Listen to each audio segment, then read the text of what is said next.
Hi, it's Barbara Russell here. This is video number 2 in talking about setting boundaries. The first video I talked about the principle of care without carrying. And on this video I want to address the other important principle, which is we must be able to say no before we can wholeheartedly say yes. That's an important principle because a lot of times if we don't say no, then we can't really keep boundaries and keep relationships, which is what boundaries is all about. So I wanted to give you some tips today on how you can say no before it gets too late, before it all piles up and you say, I have had it and had it and had it up to here, and then you explode or you walk away from the relationship. I've recently written an article about that. I invite you to check it out. It's called Yes, I Said No. So I want to share with you some tips today so that you too can say, yes, I said no. Tip number 1, and that is the KISS principle. You're familiar with this, I'm sure. Keep it short and sweet.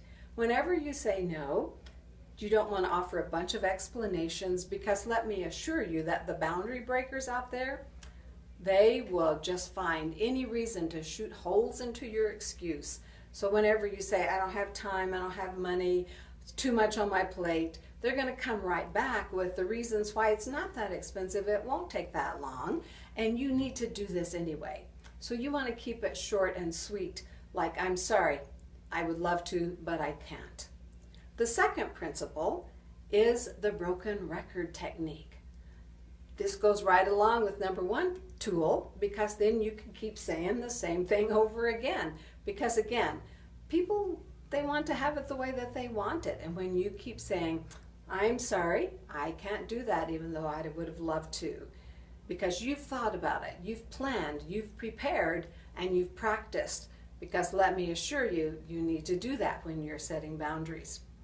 Tip number 3, and for your toolbox, and that is delay. We are so often used to just quickly agreeing, and we say, oh sure, and then we go home and we say, oh no, I checked my calendar, that won't work, oh no, that's too much for me to do. Well, then it's hard to go back to the people, and so I suggest that you delay right up front and say, let me get back with you on that, or let me check my schedule. Whatever you have to say, so that you don't just rush right in and agree to something that later you're sorry that you did. All right, so here's Barbara Russell with some tips today about setting boundaries. Remember these 3 steps that will help you be able to say no so that you can say an unqualified, wholehearted yes.